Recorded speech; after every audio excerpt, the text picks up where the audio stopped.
Hello, on YouTube. Uh, no. Next 3 days, no, not a chance. Of course, they're always trying to upsell you and spending money. Not gonna happen. I hope you are all doing well, taking care of each other, and being kind to yourselves. Got that free Infinity Pass from the Reality reboot. Awesome. Could have probably logged in again, doubled a few more things, but still a nice little boost. This is Northstar, for those new to my channel. Welcome. Returning folks, welcome back. New viewers, I'm disabled on COVID. Affects my cognition, my ability to react quickly, memory, etc. Sucks. Not much I can do about it. But I hope that it's not too much of a problem here. I'm tired and stressed. I'm actually, well, currently living in fear of my roommate, who is mentally unstable and has threatened to murder me 6 times in the last 3 weeks. Landlords were the issue, and probably keeps this up is gonna have to go.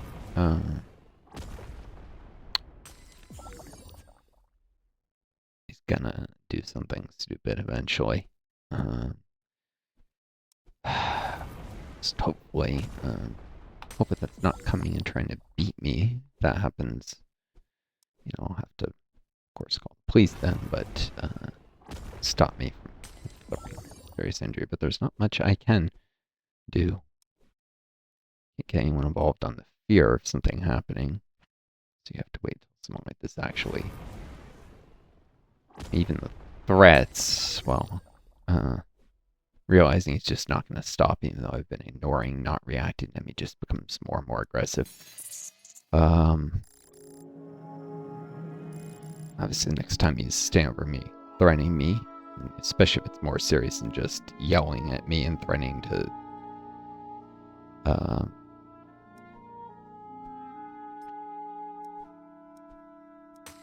mess with me or whatever, which is not, a specific threat, but if he's threatening harm or something, I probably just have to report it.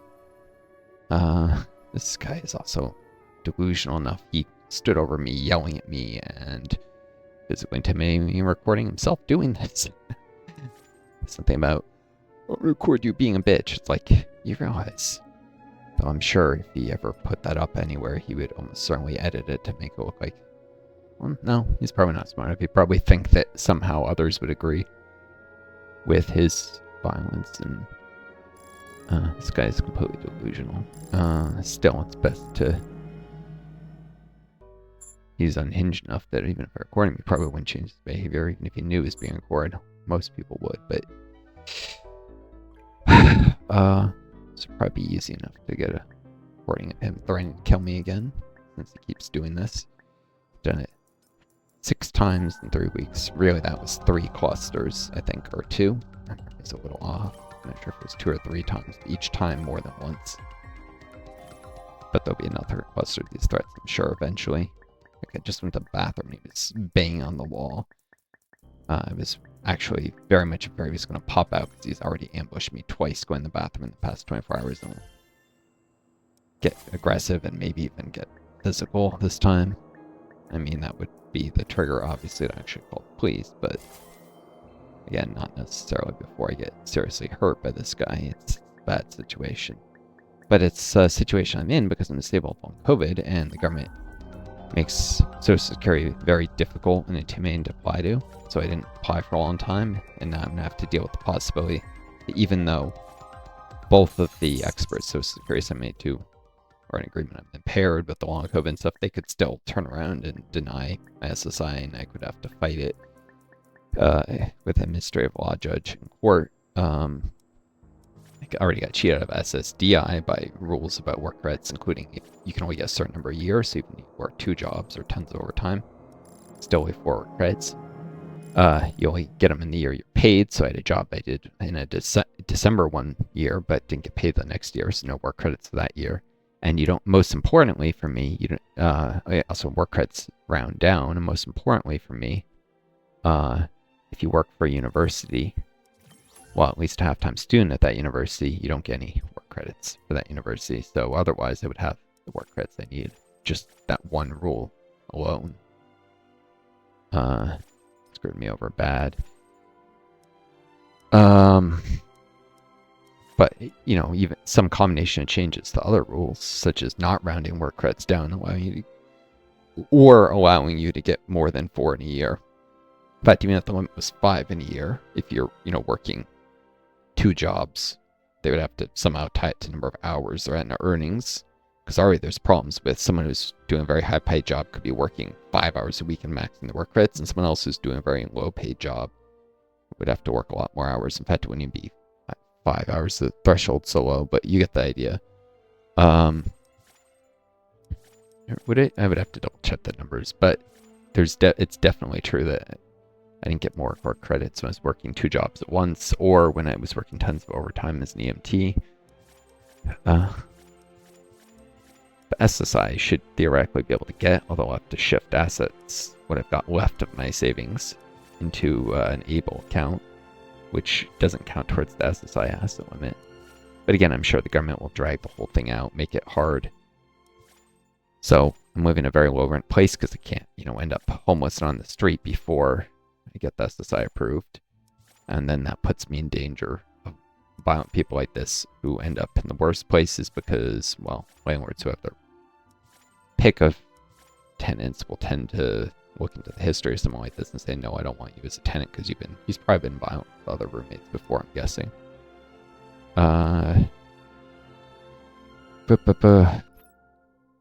Let's see. Now I was saving up for upgrades. I don't really need the primordial life efficiency. Quantum slipstream is good, but if you look at entropy, primordial is still not nearly as important as land life. So regardless of this, nope.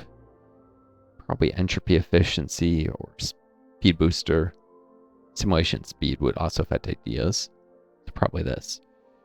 But there's something big. Is it reality capacitor? I think. Yeah, that's a real big one. It would up my idea efficiency by like 29-fold.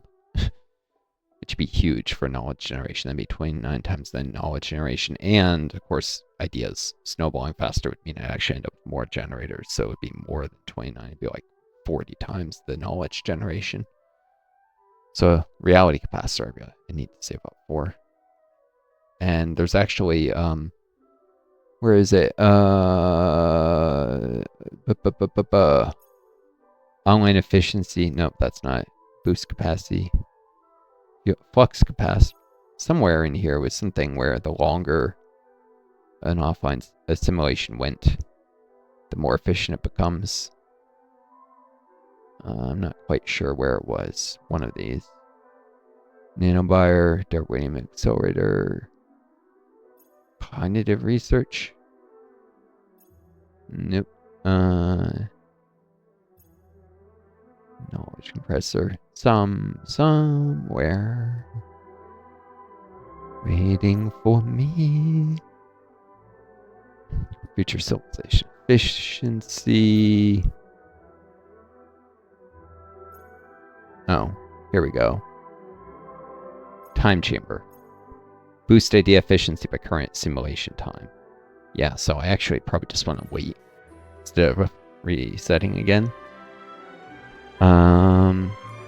Could be wrong. Which doesn't leave me a ton to do here. Just endlessly. Not a fan of clicking without at least having the nanobot thing active. This is probably a very short video. But yeah, I'm trying to build my YouTube channel to where I can monetize it, supplement, hopefully, you know, SSI.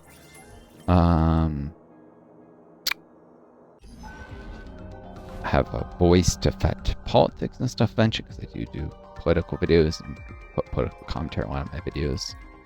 Push back against the rising tide of fascism in the world and xenophobia, which is not just in America, you see in Europe, which is a problem because probably need to emigrate to Europe eventually with the way the US is going so authoritarian.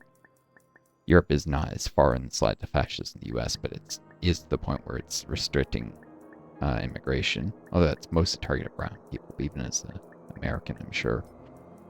Even as a white American, I'm sure I'd get obstacles thrown my way, especially as a disabled person. My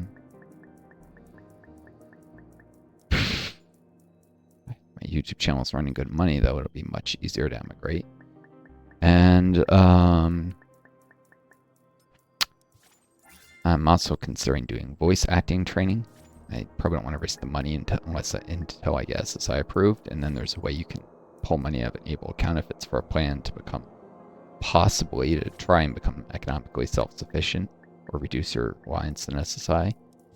So then it could withdraw some of that money from the able account. And there's also retraining programs. The government might pay for the voice acting training. I hope they would, but they probably won't. Yeah, skip, please. Because voice acting is something I might be able to do with my long COVID. I've been told my voice is great by people many times before. I don't think if anyone's ever said, oh, you should do ads or something, but I've been told I have a nice voice, and with proper training, maybe I could do that. Usually voice acting, the workflow is you audition, I think, casting agency when there's stuff that comes up. You get gigs, like ads and stuff. Then you practice the part for like quite a while. And then you come in for 2 or 3 hours in the recording studio. I think you record the part. So even though my energy gives out like after 2 or 3 hours long COVID, I should be able to make it through a recording session. I'll just have to, the hard part be making sure to get enough practice at home. Because a lot of people when they're new at it are practicing 6 hours a day, and I can't do that. But if I practice 3-4 hours a day, do a little more if I don't have to leave the house. Some days, and some things drain me faster than others, but even 3 hours a day, maybe I can cut it. It's quite possible it doesn't work out. It's hard even for healthy people to cut in voice acting. It's not an easy thing. But I don't think my cognitive defects would specifically impair it, other than my low energy. So, like the memory retrieval issues that a specialist Social Security said, yeah, there's memory retrieval issues after doing battery tests. And we usually see this with long COVID. She was like, she expected to find it, and she did find it. There may be some other things that could have accompanied it that I don't think did, but I was having a really good day with long COVID. On the worst day, she might have seen other defects too.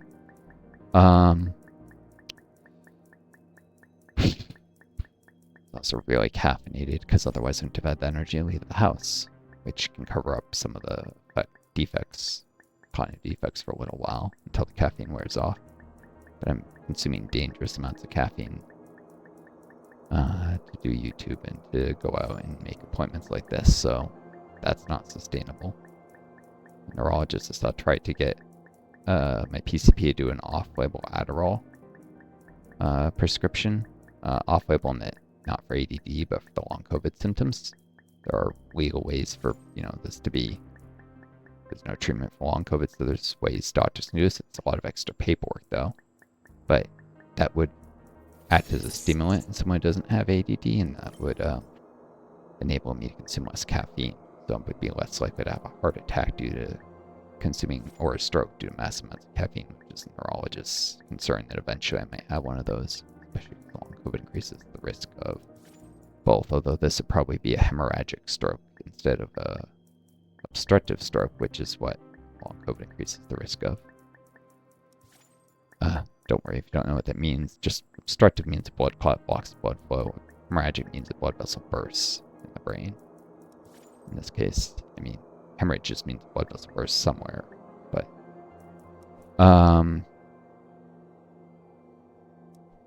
it's not a great situation. And then the PCP I had left that office, and there's just been delays about that. I'm still going to try and push on that.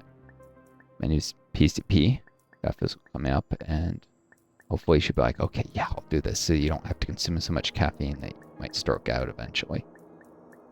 Just to function all through long COVID. If I don't have any caffeine, I can barely get out of bed. That's how bad the fatigue is with long COVID. A lot of people aren't willing to.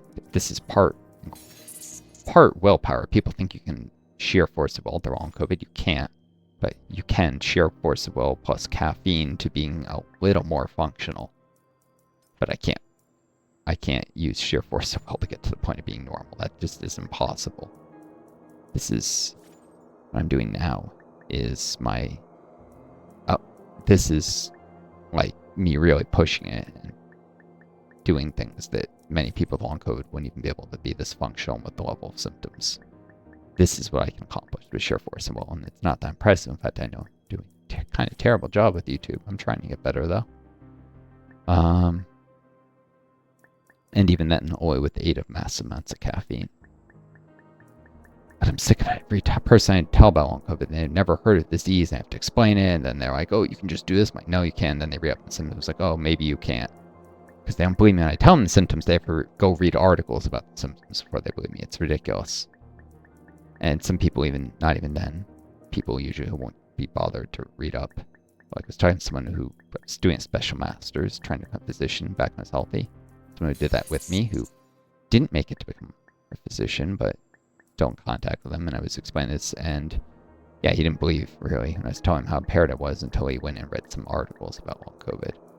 But at least he was not so intellectually lazy as to just not bother to do the articles and insist he knew better. It's still frustrating. He should just believe me. He knew I was one of the smartest people in the program and had incredible willpower. He should have known I wasn't lying to him. But no, I can't do more. Anyways, sorry, you guys probably hearing me just rant about this. I thought about doing some commentary about some of the new and not so new nodes in the civilization. Hold on, let me just check if there's one of these that doesn't require Darwinium. Nope. Sometimes they require it, sometimes they don't. The thing I was thinking about that particularly caught my interest is I noticed, got a moment. The Trojan War. Stop. Keeps trying to zoom in for some reason. Specifically the Trojan War, which should be around here somewhere. There's so much in my brain. Struggles. Oh, it's got the Trojan horse. This is off the Neolithic. You don't have to do Bronze Age. And that's historically accurate, because the Trojan War actually occurred in the late Neolithic era. What sometimes is called the Copper Age, before bronze working became common knowledge in Greece, at least. Bronze Age came at different times in different parts of the world, but it was pre-Bronze Age. For a long time, historians thought the Trojan War was completely made up. Turns out it wasn't, but it didn't occur in the Bronze Age, which is what was commonly assumed. It occurred hundreds of years earlier, in the Copper Age.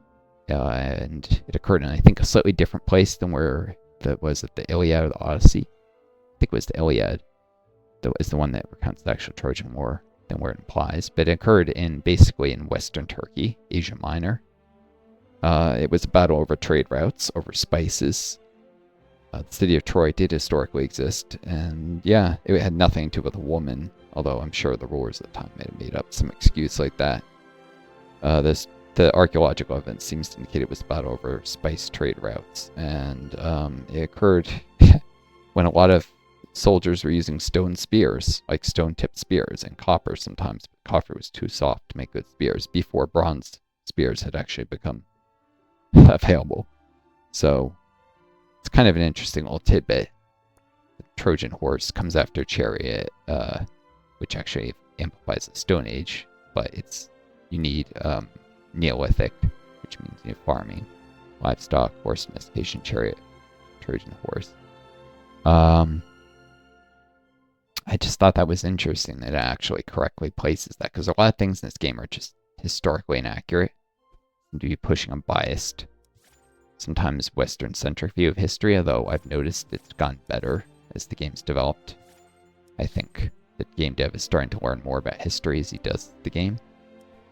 funny when people do edutainment games, but they're not any kind of expert in the thing they make the game about, so there's a lot of inaccuracies in the education side of edutainment. This guy was just a game developer. He wasn't any kind of history expert that I know of. And yeah, there's a lot of inaccuracies that have slowly started to get better.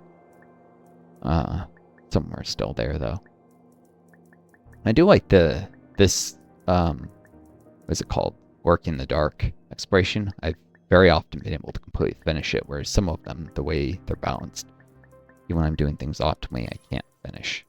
As long as I log in enough times, which I might have missed doing this early enough to begin, like right after the exploration opens, without putting Darwinium into boosts. Though I actually still have the speed boost from the before, so I could probably make it. And I used to do this a lot, but since I'm trying to keep the main simulation going a little longer, it's possible I won't make it, but I might. This is one of the easier ones to finish, is my point. Actually, maybe I should have saved up for working champion instead of this. No, because difference is 0.75. And you double Twilight Zone income with that. Oh no, Sunlight Zone's most income. Yeah, I should have probably gone for working champion, actually. Should I? This is like a little more than 50% more. Oh yeah, Light as Lure is more cost effective. No. So I should have.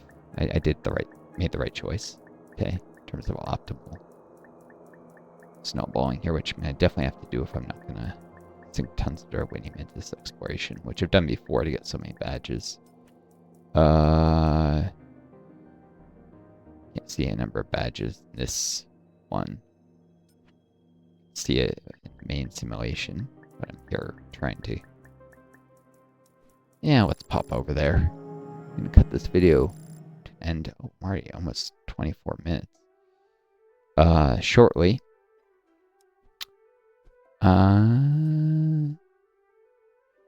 Bursts, upgrades, modules. I'm saving up to get the Zeta module, because actually land life is one of my main sources of is my biggest source of entropy.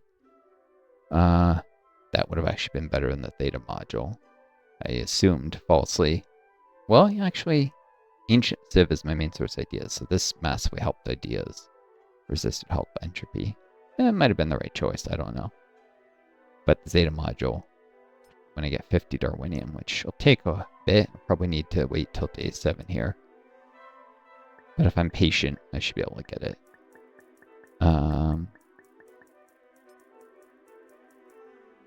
But I did pop over here to show number of badges. You can see there are 11 badges never gone, period.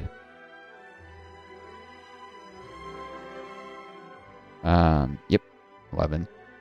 Some of them I've gone many, many times. Working in the Dark is the one that looks like... should be one of the ones I have all 3 in. Yep, this. 19, 13, 10. It's got the highest completion rate in terms of if I made the first one, I also made the second and third of any of them. I really dislike the ones you have to spend an enormous amount of time to actually be able to finish, and very often won't be able to finish.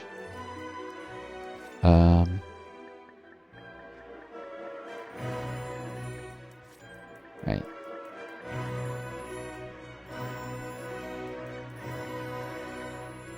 Also, there's achievements. Sometimes these give you a little Darwinium when you get them. Probably check the wikis and stuff and see what other weird ones there are. Gotta go fast.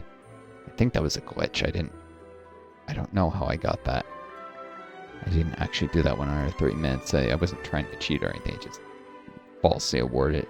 I mean, it's like, well, I can't force it to take back the achievement that I probably should have done. Just the game glitched for some stupid reason. If you're watching this, go look for a glitch with that achievement, because there's something there. I'm sure no one wants to have the Darwinium or whatever the reward is taken back.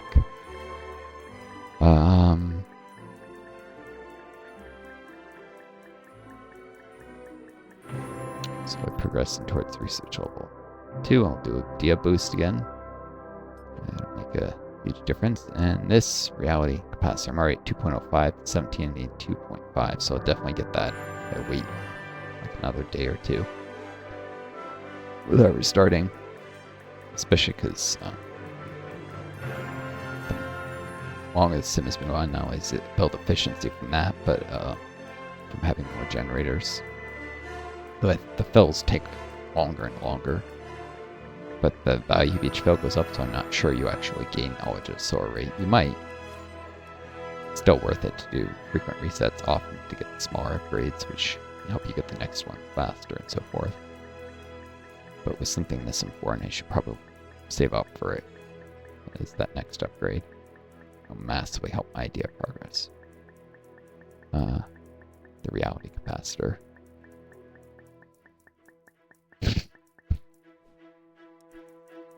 Alright, well, that's enough of this. Wish me all the best, folks. Check out my other series. I'll probably go do a real politics let's play. I'm very stressed, and stuff coming up. I probably need to have some more coffee soon, though, to aggravate this guy, because I don't ever do coffee in my room. I only have room for my laptop and like some notebooks and books on my desk. If I drink coffee here, I could spill it on key documents, on books from the library, and from the laptop. It's not. I do not eat in my room. I don't have the space for it. Those assholes like, go eat in your room. He's an asshole. None of his business if I drink coffee in the kitchen, where I have a table that I bought. No one else would invest in any furniture for this place, even though I'm broke. So I got the cheapest table I could, but it's also how you get insects in your room, is eating in your room. I do not do that, but you know, I'm not an ass about it. I just sit there quietly drinking my coffee. Hates it because sometimes I have a bit of a cough, but mostly just because he has to see me when he pops out of his room, I think, and he's that much of an asshole. He thinks he gets to scream at people and threaten them just because he sees them when he walks by, and he's also still pissed because 3.5 weeks ago I asked him to turn down his TV once. He's not a mentally well person. If this sounds like a ridiculous reason to be angry at someone, it is. I'm not exaggerating or something. He is this pissed about such small things.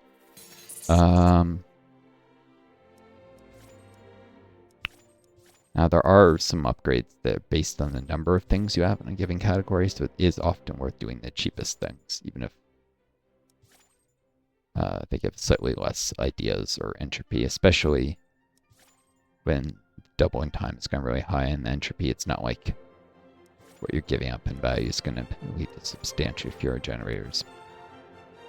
But it can add to stuff like, I can show this, I guess, before I end this.